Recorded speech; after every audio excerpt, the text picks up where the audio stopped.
Is it a doom and gloom video if it's current events? I'm asking for a friend. There is a lot going on right now that points to precisely why it is such a good idea to hold your wealth outside the system, and we will go over those coming up.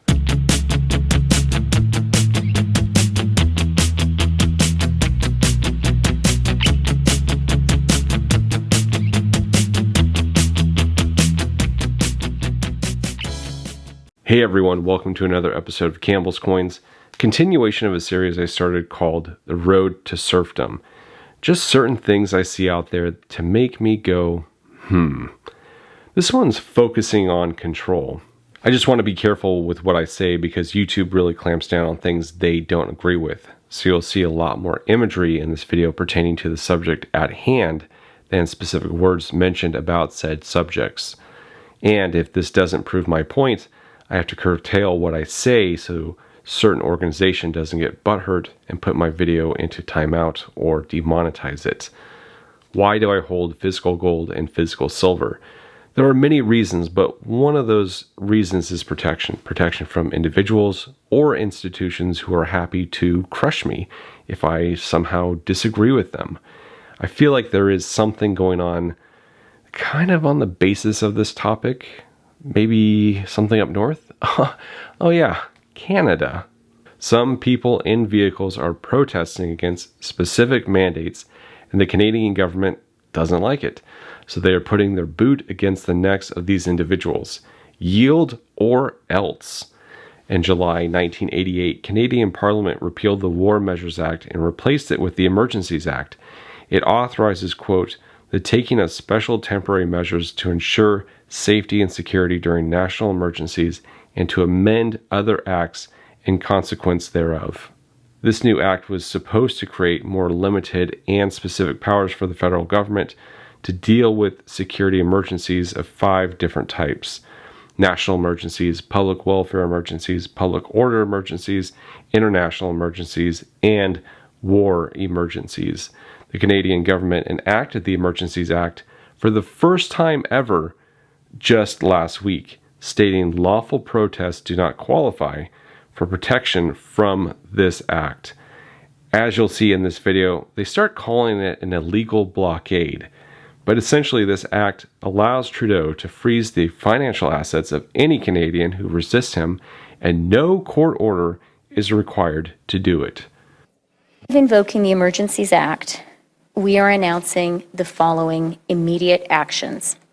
First, we are broadening the scope of Canada's anti-money laundering and terrorist financing rules so that they cover crowdfunding platforms and the payment service providers they use.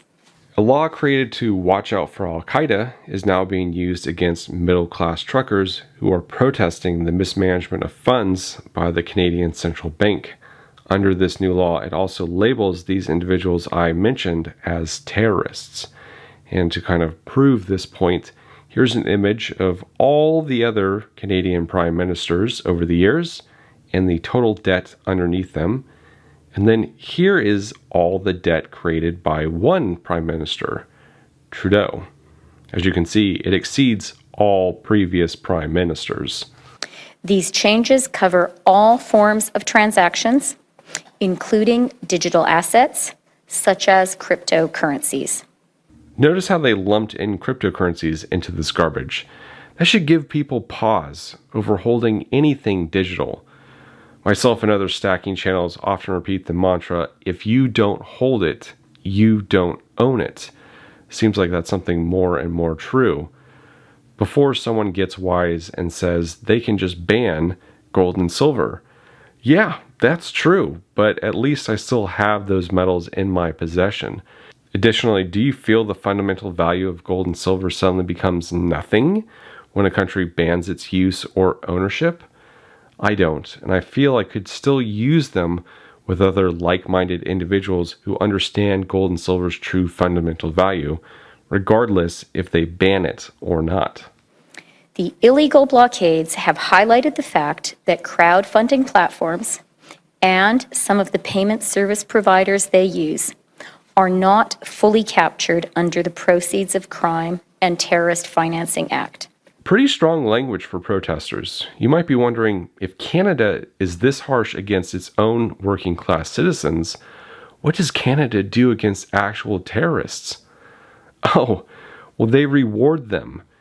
In 2017, Canadian Prime Minister Trudeau issued a formal apology to Omar Khadr, a self-proclaimed member of Al-Qaeda convicted of killing an American serviceman with a grenade. This apology came with a $10.5 million settlement given by this guy. Oops, sorry about that. That's his papa. Here's Trudeau. We are making these changes because we know that these platforms are being used to support illegal blockades and illegal activity, which is damaging the Canadian economy. A quick question for the Canadian government. Do you think the mandates you force upon your population damage the economy? I know it did here in the United States, and our lockdown was just 2 weeks.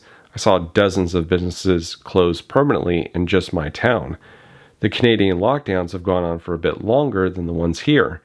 I'm sure your mandates and the upset working class situation you have going on are totally unrelated and separate issues. Second, the government is issuing an order with immediate effect under the Emergencies Act, authorizing Canadian financial institutions to temporarily cease providing financial services where the institution suspects that an account is being used to further the illegal blockades and occupations. This order covers both personal and corporate accounts. Third, we are directing Canadian financial institutions to review their relationships with anyone involved in the illegal blockades and report to the RCMP or CSIS.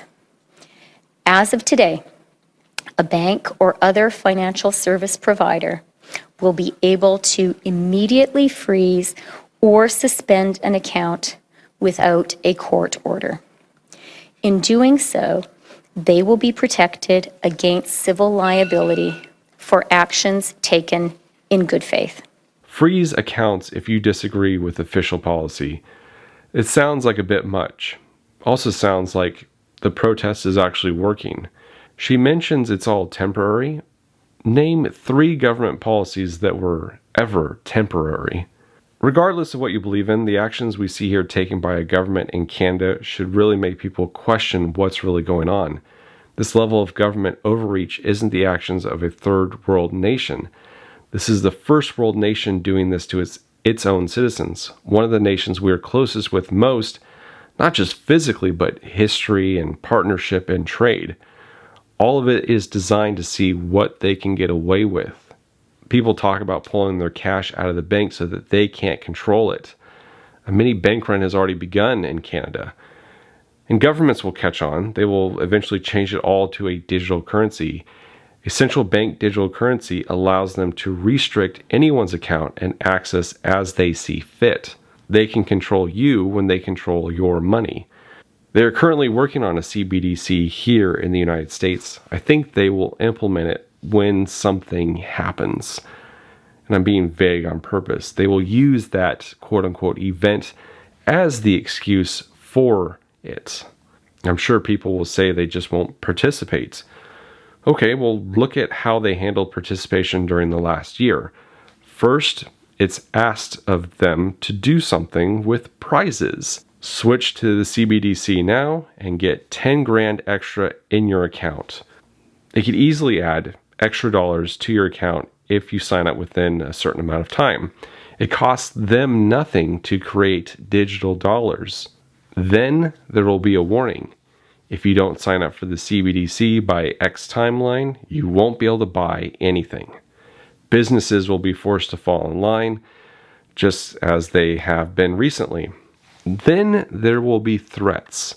Failure to sign up for the CBDC will result in your termination from employment. If this all sounds crazy to you, I don't really think you've been paying attention the last couple of years. Look at past actions. The lockdown is one such example. They blamed physical cash as the main spreader for the virus, even though that wasn't true. Who's to say some future event won't be the driver for this implementation?